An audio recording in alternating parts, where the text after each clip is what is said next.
Bismillahirrahmanirrahim. Assalamualaikum warahmatullahi wabarakatuh.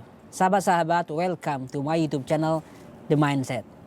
Kali ini saya mau cerita tentang satu serial film sahabat Rasul yang jauh lebih dahsyat dibanding serial Umar bin Khattab. Beberapa hari terakhir ini banyak sekali DM yang masuk ke saya, nanyain judulnya apa, Kang ini serial apa, Ustadz ini film apa. Banyak sekali di Instagram ataupun di WA.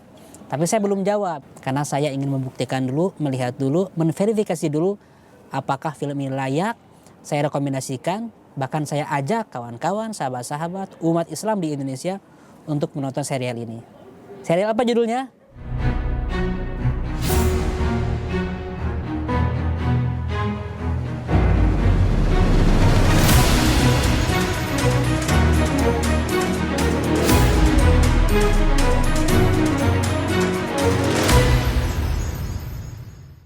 Sahabat-sahabat, serial film baru ini judulnya Muawiyah ditulisnya. Ini diterbitkan oleh MBC Saudi Arabia yang harusnya sudah launching sejak 2 tahun yang lalu, 2023. Cuman karena banyak penolakan di Irak, di Iran, di ban, ditolak, nggak boleh tayang di TV nasionalnya.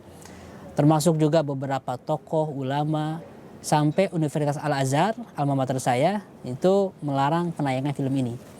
Banyak kontroversi tentang film ini. Padahal filmnya luar biasa. Sinematografinya, kualitasnya luar biasa. Sangat bagus. Termasuk film ini salah satu film termahal yang pernah diproduksi oleh sinematografi Arab. Sampai 100 juta dolar atau kira-kira 1,6 triliun rupiah biaya produksinya. Nah ini tertunda sejak 2023. Perizinannya diurus sampai akhirnya bisa launching di 2025 ini. Tayangnya setiap hari. Sepanjang bulan Ramadan dari hari pertama sampai nanti hari terakhir. Saya sendiri belum berani bilang tentang film ini di awal-awal. Walaupun saya film ya, beberapa klip dari serial ini saya posting ke Instagram, makanya banyak yang penasaran. Ada yang DM ke saya, ada yang WA nanyain, Ustaz ini film apa, serial apa, tapi nggak saya jawab. Karena saya ingin statement saya bertanggung jawab setelah menonton dulu minimal sampai adegan-adegan yang krusialnya.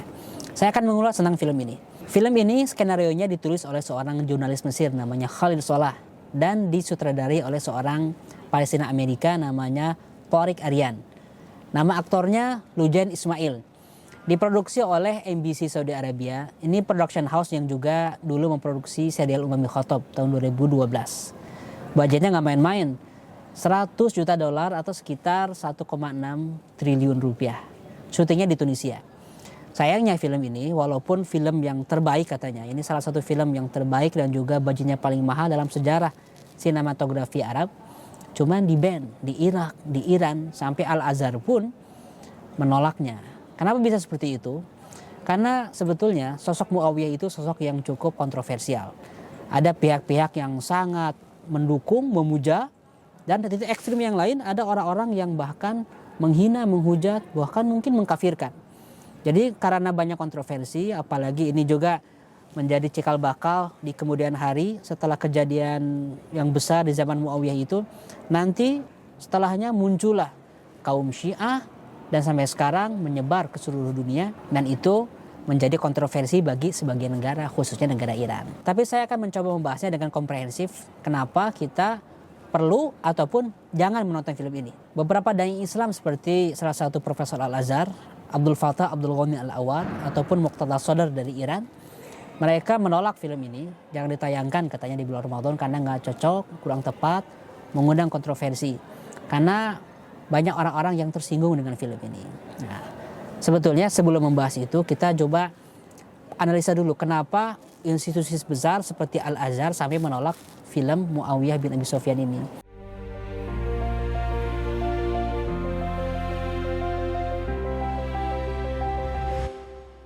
Pertama alasannya, secara umum ada orang-orang yang menolak film sahabat karena tidak layak sahabat Rasulullah itu digambarkan oleh aktor, oleh aktris, itu pandangannya, sehingga tidak layak tokoh-tokoh yang menjadi pejuang Islam di generasi awal sampai diperankan oleh aktor aktris biasa. Itu alasannya. Yang kedua, ada orang-orang yang membolehkan film sahabat difilmkan, tapi jangan sampai memfilmkan 10 sahabat yang dijamin masuk surga. Namanya adalah Abu Bakar, Umar, Utsman, Ali, Thalha bin Ubaidillah, Zubair bin Awam, Sa'ad bin Abi Waqqas, Abu Ubaidah Al-Jarrah, Sa'id bin Zaid, dan juga Abdurrahman bin Auf. Yang lain boleh difilmkan, tapi 10 sahabat ini, termasuk diantaranya 4 sahabat Khulafaur Rasyidun, juga istri-istri Nabi, itu nggak boleh difilmkan. Dan memang nggak ada juga yang memfilmkan istri-istri Nabi. Jadi total orang-orang ini jangan difilmkan. Itu alasannya. Sedangkan di film ini nanti ada Abu Bakar, ada Umar, ada Utsman, ada Ali.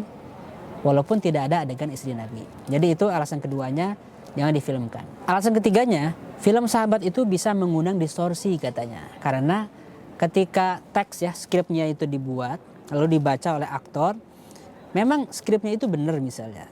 Ada hadisnya, ada referensinya, cuman ketika diperankan ada gesture, ada mimik, ada sorot mata, ada adegan menghela nafas, senyumnya, marahnya, itu bisa menjadi multitafsir, bisa blunder. Kadang-kadang teksnya itu flat, tapi ketika diperankan dengan sinis, itu bisa membuat kita berpikir bahwa kok sahabat ini sikapnya sangat sinis ya.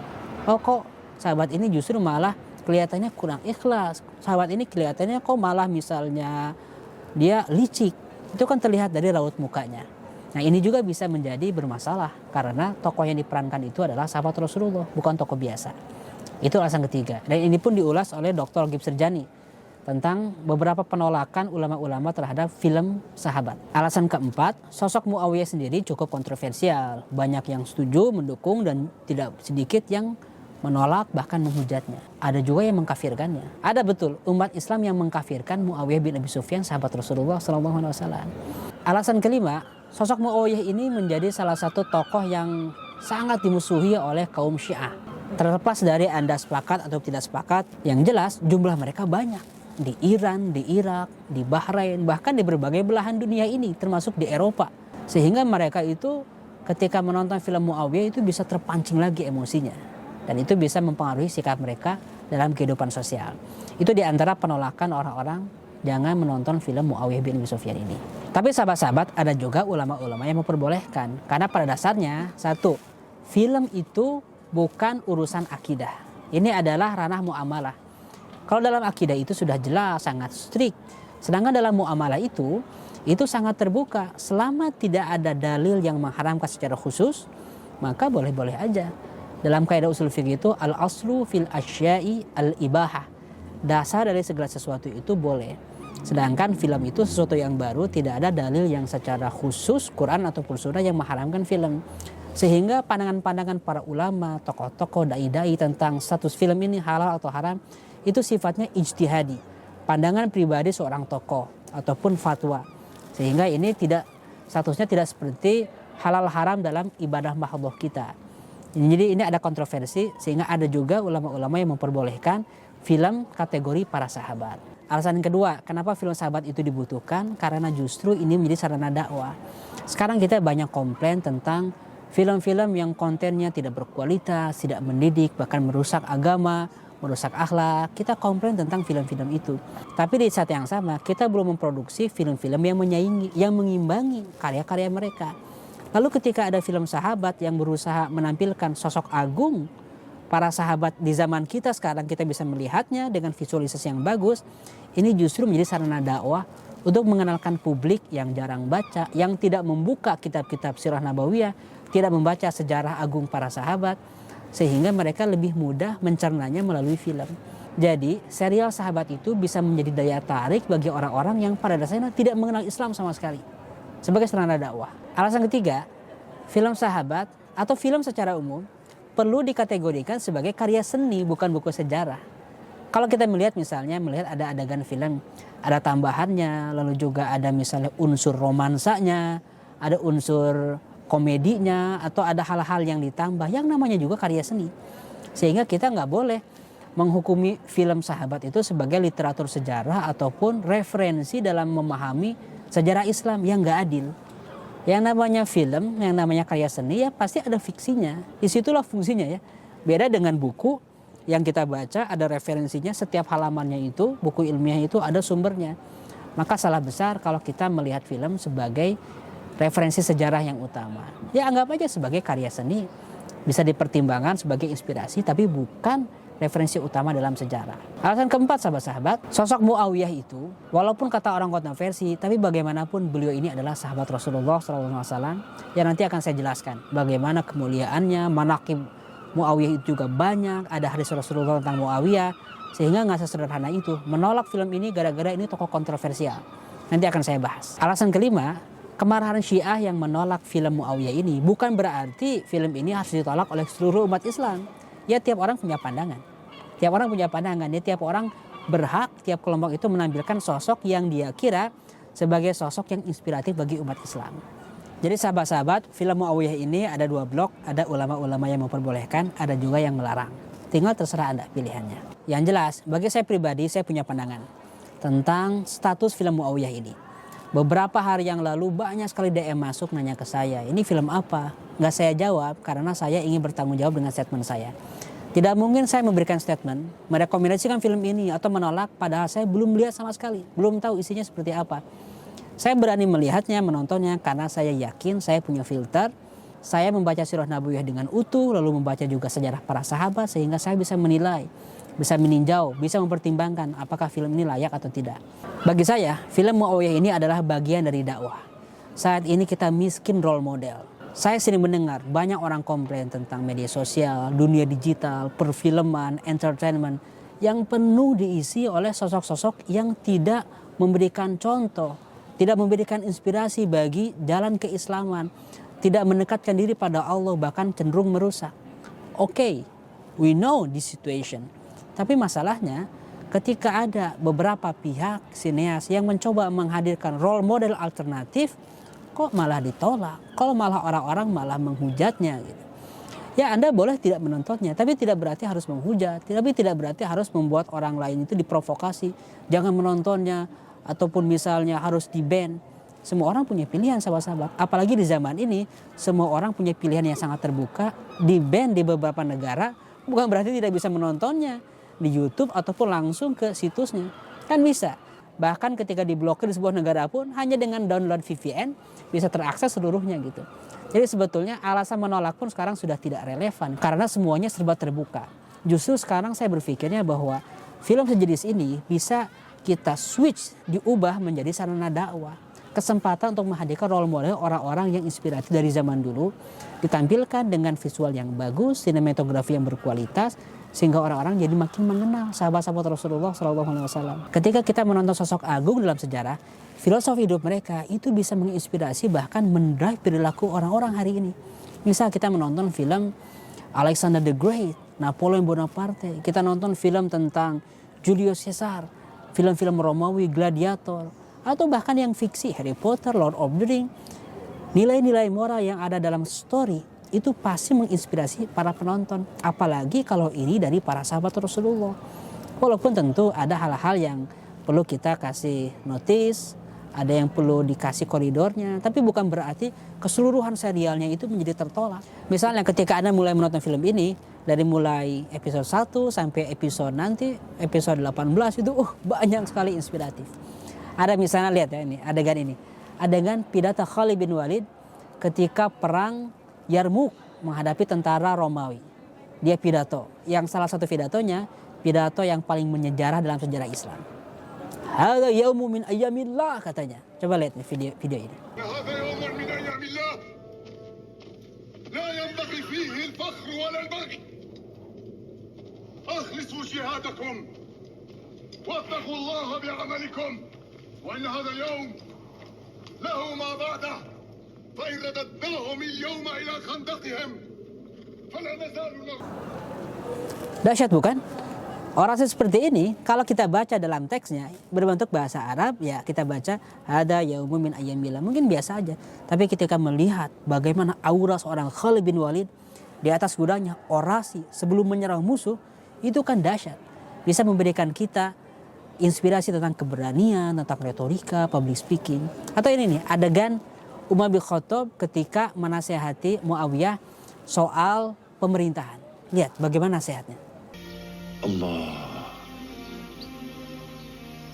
هذا الورد من تدبيرك أنت؟ نعم. أمرت بجلب أجملها من القرى المجاورة لدمشق.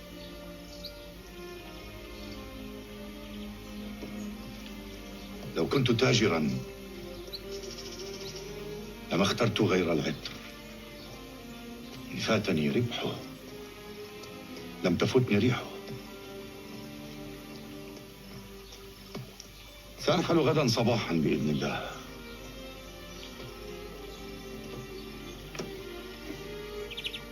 أوصيك برعيتك، اعتني بهم كما تفعل مع أزهار هذه الحديقة. إن شاء الله.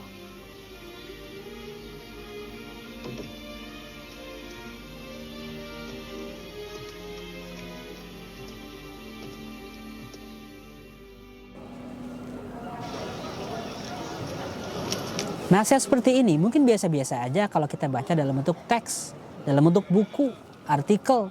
Tapi ketika melihat visualisasinya kan jadi indah. Masuk ke hati bagaimana nasihatnya, termasuk gesture Umar bin Khattab, kesederhanaan Umar bin Khattab dibandingkan kemewahan baju Muawiyah, kan bisa terlihat juga kontrasnya. Dan Muawiyah punya alasan bagaimana menggunakan baju itu dalam konteks masyarakat Syam. Ada juga adegan nanti Anda akan lihat bagaimana Muawiyah mempertahankan argumen kenapa saya harus menggunakan baju yang cukup mewah untuk masyarakat Syam. Didebat tuh Umar bin Khattab, dan Umar bin Khattab tidak menolak, tidak juga menyuruh menggunakan pakaian seperti itu. Silahkan diserahkan ke Muawiyah. Kalau memang bagus, silahkan Anda lanjutkan cara berpakaian seperti ini. Padahal Umar bin Khattab itu orang yang sangat teliti. Kalau ada stafnya, karyawannya, gubernurnya yang menyalahi aturan dalam pandangan Umar, dipecat langsung. Tapi Muawiyah itu tidak pernah dipecat sekalipun oleh Umar bin Khattab. Terus juga adegan bagaimana Muawiyah membangun armada angkatan laut pertama kalinya dalam sejarah Islam. Kalau kita membacanya dalam buku, itu nggak kebayang. Tapi dalam film ini coba Anda lihat. Bagaimana ini? Memimpin perang, memimpin pasukan di tengah laut. Padahal sebelumnya umat Islam sejak zaman Rasulullah belum pernah sekalipun memiliki angkatan perang, angkatan laut. Nah inilah sahabat-sahabat, jadi banyak sekali poin-poin positif yang bisa kita lihat dalam film ini. Yang kita tidak bisa mendapatkannya kecuali kalau tervisualisasikan dengan bagus. Dan film ini nggak main-main. Biayanya sangat mahal dengan aktor-aktris terbaik. Syutingnya sengaja bikin settingan yang sangat lengkap tentang suasana Mekah, Madinah, dan berbagai kota di zaman itu. Di Tunisia syutingnya itu. Syutingnya sudah lama, 2023. Jadi mereka effortnya luar biasa besar. Dalam beberapa artikel saya baca, film ini salah satu film yang paling mahal budgetnya dalam sejarah sinema Arab. Berarti kan effortnya luar biasa. Saya sering menonton ya film-film sekelas Hollywood ataupun yang ada di Netflix. Luar biasa sekali. Actingnya, lalu juga actionnya, editingnya, efeknya. Ketika melihat film seperti ini kan kita ngiri. Kita umat Islam perlu juga menampilkan sosok agung kita dengan kualitas tinggi seperti itu. Alhamdulillah 2012 kita kehadiran film yang luar biasa, serial Umar bin Khattab. Bahkan film ini disupervisi langsung oleh Dr. Almarhum Yusuf Al-Qaradawi. Kualitasnya bagus, cuman yang memang dramanya, storytellingnya, actionnya masih kurang saat itu ya. Bertahun-tahun yang lalu. Sekarang film ini jauh lebih advance dari segi drama ataupun dari segi pengambilan film dan juga acting dan teknik-teknik perangnya. Lebih advance sekelas dengan film-film yang saat ini menjadi film blockbuster, menjadi film dunia. Bagi saya ini positif karena ini bisa menjadi tonggak kebangkitan sinema sejarah Islam yang bisa menginspirasi anak-anak muda.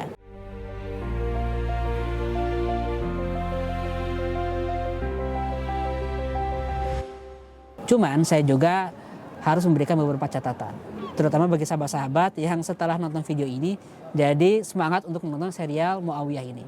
Yang pertama, film ini pasti ada banyak kekurangan. Salah satunya adalah adegan-adegan wanita yang tidak berhijab. Memang sekarang kalau Anda lihat di Netflix ataupun film-film ya, mau itu film-film umum, film positif, film yang netral, ya pasti ada adegan wanita yang tidak berhijab ya, film-film umum. Tapi karena ini film sahabat, maka kita lebih sensitif, kita lebih resisten melihat ada perempuan yang tidak berhijab dalam film sahabat. Catatan saya adalah tidak semua perempuan yang ada di zaman sahabat itu berhijab. Bahkan hijab juga nanti munculnya beberapa tahun, tidak langsung di tahun pertama. Yang kedua, adegan yang ada di dalam film sahabat itu tidak semuanya menceritakan tentang sahabiat, tentang sahabat muslimah yang sudah masuk Islam. Kalau menggambarkan tentang orang yang non muslim ya pasti tidak berhijab. Tapi memang ada beberapa adegan di mana itu ada muslimah yang tidak berhijab. Nah ini yang menjadi catatan, ini kekurangannya. Harusnya memang film ini total aja, seluruh adegan yang memerankan seorang muslimah harusnya berhijab. Termasuk istri Muawiyah. Memang ada adegan nanti, adegan romantis Muawiyah di dalam kamar, Muawiyah misal bertemu dengan istrinya ngobrol, ya pasti di dalam rumah tidak berhijab. Nah ini sebetulnya bisa diminimalisir, bisa diakalin lah. Walaupun saya lihat secara umum masih sopan, tidak ada adegan yang vulgar, adegannya masih bisa diterima bahkan oleh kalangan pendengar ataupun penonton muslim. Yang kedua catatannya, ada beberapa titik krusial, yaitu pas masa-masa fitnah. Nanti Anda akan melihat tentang adegan-adegan bagaimana pertentangan antara Muawiyah dengan Ali bin Abi Thalib, Ali bin Abi Thalib dengan bloknya Aisyah. Ini memang cukup krusial. Dan ini perlu menjadi perhatian kita. Kalau Anda mulai menonton film ini, Anda juga harus semangat membaca referensi yang valid tentang kisah fitnah ini. Bagaimana peperangan itu terjadi. Perang Jamal, perang Siffin yang sangat menyayat hati. Karena blok Allahu Akbar bertemu dengan blok Allahu Akbar, perang dua-duanya. Semuanya umat Islam, korbannya puluhan ribu. Dan itu adalah semua orang-orang yang bersyahadat. Ini kan sangat mengerikan. Tapi itu sejarah sahabat-sahabat. Itu sejarah pernah ada ketika difilmkan, ini memang agak sensitif. Termasuk catatan saya soal akhlak dan gesternya Amr bin As. Di film ini, mohon maaf ini jadi spoiler ya. Beberapa geser Amr bin As itu memang agak seperti culas, licik, juga sangat ambisius. Sedangkan Amr bin As itu adalah sahabat Rasulullah yang mulia. Memang dia memang seorang yang jenius dan juga banyak trik. Cuma digambarkan dalam serial ini sangat licik. Sehingga membuat orang-orang bisa salah paham dengan karakter Amr bin As. Makanya sekali lagi ini ada disclaimer, sobat-sobat perlu membaca sejarah Amr bin As yang sudah menaklukkan Oman, Bahrain, Mesir, Palestina, bahkan menjadi penakluk pertama negeri-negeri itu. Ini adalah Amr bin As, kontribusinya, amal solehnya, dan pahala jariah beliau. Dan itu ditunjuk langsung oleh Rasulullah SAW sebagai panglima perang Dhatus Salasil. Nah orang seperti ini harusnya dipresentasikan dengan lebih baik dalam serial ini. Catatan lainnya adalah sosok Ali bin Abi Thalib. Di sini digambarkan sosok Ali bin Abi Thalib seperti kurang tegas, agak banyak keresahan, banyak kebingungan. Sebetulnya sosok Ali bin Abi Thalib itu orang yang sangat firm, orang yang sangat jenius, orang yang sangat banyak akalnya, orang yang ilmunya paling tinggi di antara seluruh sahabat Ali bin Abi Thalib itu. Jadi harusnya digambarkan dengan lebih agung lagi. Malah yang terlihat lebih agung di sini adalah sosok Muawiyahnya. Ya memang dia tokoh utama dalam film ini, tapi bukan berarti tokoh yang menjadi saingannya yaitu Ali bin Abi Thalib digambarkan dengan terlalu sederhana. Jadi bagi saya ini kurang sosok Ali bin Abi Thalibnya. Ali bin Abi Thalib dalam serial Umar bin Khattab itu justru jauh lebih gagah, lebih berwibawa, lebih good looking juga ya secara performance, karena Ali bin Abi Thalib itu harusnya digambarkan dengan sangat ya seperti pangeran sempurna gitu. Itu tantangan dalam memvisualisasikan Ali bin Abi Thalib.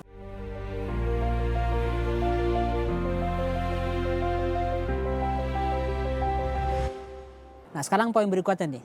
Koridor-koridor umum ketika Anda ingin menonton serial Muawiyah bin Abi Sufyan. Nomor 1, tempatkan film ini dalam konteks sebuah karya seni, bukan sumber sejarah utama.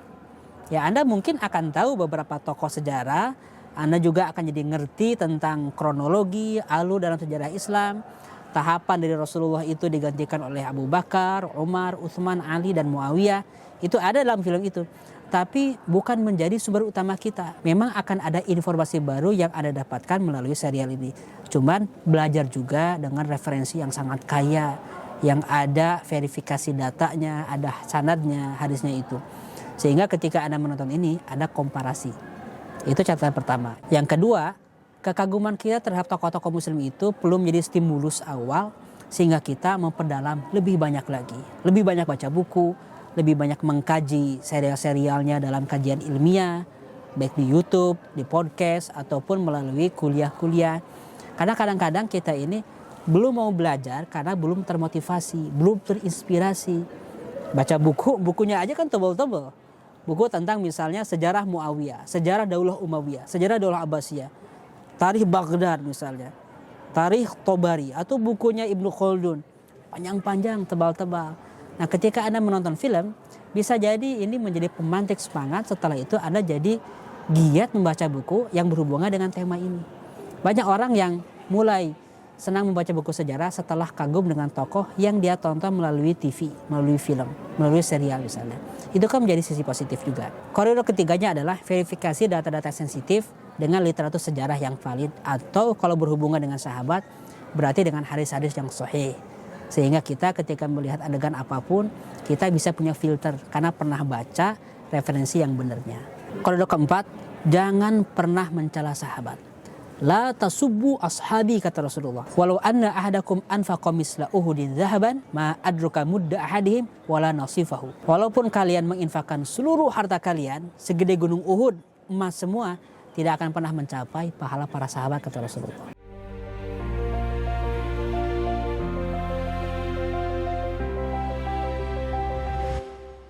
Nah, sekarang saya perlu menjelaskan tentang siapa itu sosok Muawiyah bin Abi Sufyan. Detailnya one day saya akan menjelaskan dengan lebih rinci sejarah hidup beliau. Tapi sekarang ulasan singkatnya aja. Beliau ini adalah sahabat Rasulullah yang masuk Islam sebelum Fatu Makkah. Itu menurut beberapa ulama. Sehingga derajatnya lebih mulia. Karena Rasulullah memberikan klasifikasi. Beda antara orang yang masuk Islamnya setelah Fatu Makkah dengan yang sebelumnya. Bapaknya sendiri, Abu Sufyan, masuk Islamnya setelah Fatu Makkah. Tapi anaknya sebelum Fatu Makkah. Jadi sebelum orang-orang Quraisy ditaklukkan oleh Rasulullah, Muawiyah sudah masuk Islam duluan. Karena akal sehatnya mengatakan dia untuk bersyahadat. Lalu Muawiyah ini diundang oleh Rasulullah untuk hijrah ke Madinah setelah Fatu Makkah. Menjadi penulis Nabi. Fatu Makkah itu terjadi di tahun ke-8 ya. 2 tahun sebelum Rasulullah wafat. Dan dalam 2 tahun itulah Muawiyah pindah ke Madinah menjadi sekretaris Nabi Muhammad yang menulis wahyu. Bayangkan posisinya. Jadi sebelum mikir yang lain-lain, sebelum kita apalagi ada orang-orang yang mengeluarkan kalimat keji tentang Muawiyah bin Abi Sufyan, hati-hati. Beliau ini adalah orang yang menulis Al-Quran sebelum Al-Quran itu dibukukan.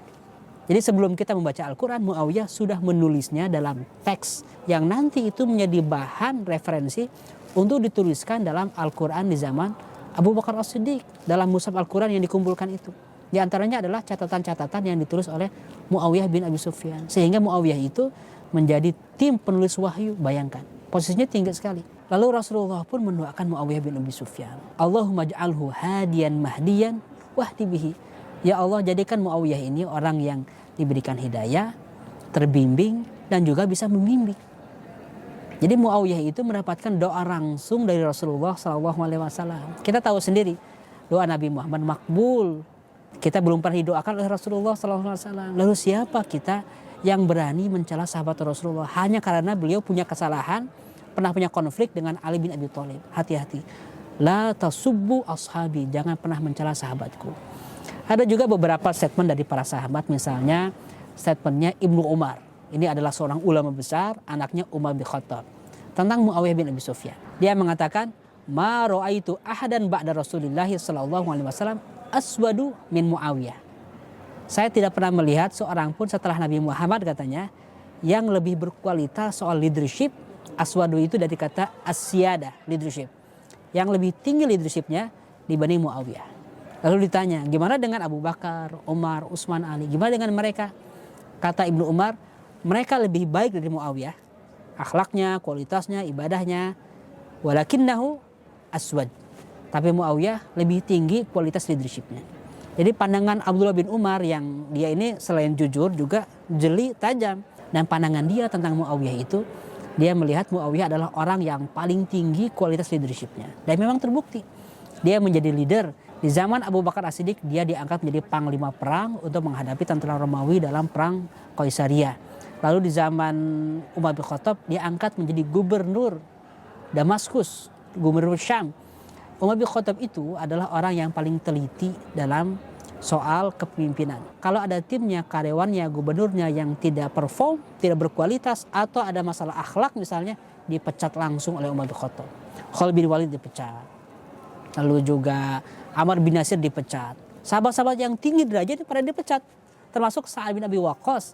Orang yang dijamin masuk surga tanpa hisab, dipecat oleh Umar bin Khattab. Umar bin Khattab itu sangat teliti. Tapi Muawiyah bin Abi Sufyan, selama Umar bin Khattab memerintah 10 tahun, tetap jadi gubernur. Di zaman Utsman bin Affan, tetap jadi gubernur. Kenapa? Kualitasnya paling tinggi. Lalu juga Ibnu Abbas pernah memberikan testimoni tentang Muawiyah bin Abi Sufyan. Dia mengatakan, ma ra'aitu rajulan akhlaqu bil mulki min Muawiyah. Aku belum pernah melihat seorang pun yang lebih cocok dalam segi leadership menjadi raja dibanding Muawiyah bin Abi Sufyan. Karena gesturnya, pola pikirnya, gayanya itu memang raja banget Muawiyah itu. Wajar dia dibesarkan oleh bapaknya Abu Sufyan yang notabene tokoh Quraisy ketika zaman jahiliyah. Ibunya seorang wanita terhormat Quraisy. Walaupun mereka kafir, tapi didikan bagi Muawiyah ini adalah didikan seorang raja. Ini adalah tokoh yang luar biasa leadershipnya dan juga tokoh yang luar biasa dalam mengembangkan Islam. Nanti saya akan cerita dengan lebih detail bagaimana perkembangan peradaban Islam ketika dipimpin oleh Muawiyah bin Abi Sufyan. Bukan berarti Muawiyah itu tidak punya salah, jelas salah. Muawiyah itu ketika menentang Ali bin Abi Thalib. Ada dua kesalahan besar. Ketika beliau tidak membayat Ali langsung, malah menuntut balas dulu untuk kematian Utsman bin Affan, yang kata para ulama ini langkah yang sangat ceroboh, sembrono, bikin umat Islam pecah. Tapi bukan berarti kesalahan itu membuat Muawiyah dihina ataupun seluruh keutamaannya hilang. Karena Muawiyah itu sudah didakwakan oleh Rasulullah, Muawiyah itu juga menjadi penulis wahyu, dan juga kata para ulama termasuk kata Imam Ahmad bin Hanbal ketika ditanya mana yang lebih baik, Muawiyah atau Umar bin Abdul Aziz. Tanpa ragu Ahmad bin Hanbal itu mengatakan yang lebih baik jelas Muawiyah bin Abi Sufyan dibanding Umar bin Abdul Aziz. Padahal kita umat Islam mengagungkan Umar bin Abdul Aziz. Kita menyebutnya Khalifah Rashidah kelima, seorang pemimpin kelima yang terbaik setelah 4 Khalifah Rasyidin. Sebetulnya statement ini saya menurut yang berlebihan, karena sebelum ada Umar bin Abdul Aziz, yang harusnya dipuji dulu adalah Muawiyah, terlepas dari kesalahan yang pernah dia buat. Jelas ya, Muawiyah sahabat Rasulullah, Umar bin Abdul Aziz bukan sahabat Rasulullah, jauh derajatnya kalau dibandingkan menurut Imam Ahmad bin Hanbal, seorang ahli fikih, bayangkan.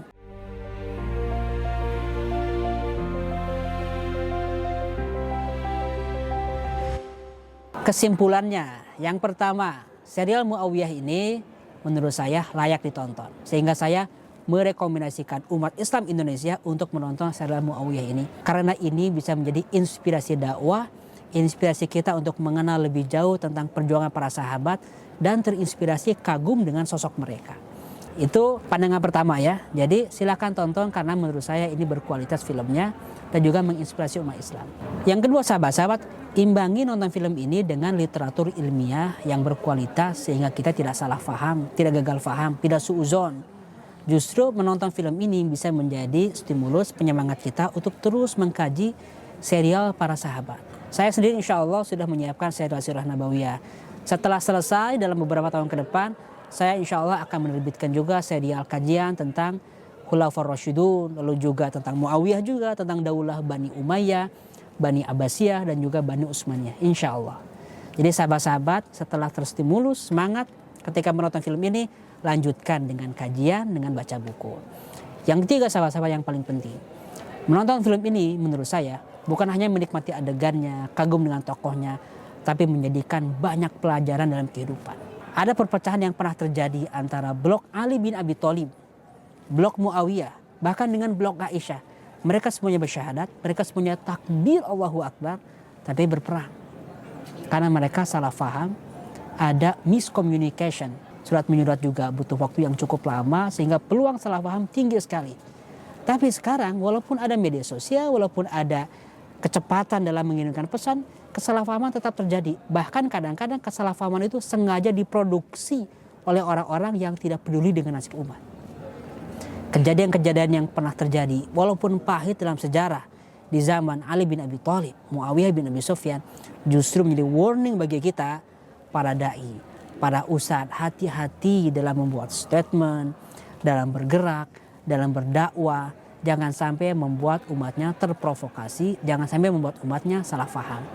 Kalau ada hal-hal yang membuat umat itu salah faham, klarifikasi, kasih penjelasan, jangan sampai diperlebar, jangan sampai umat Islam ini saling membenci.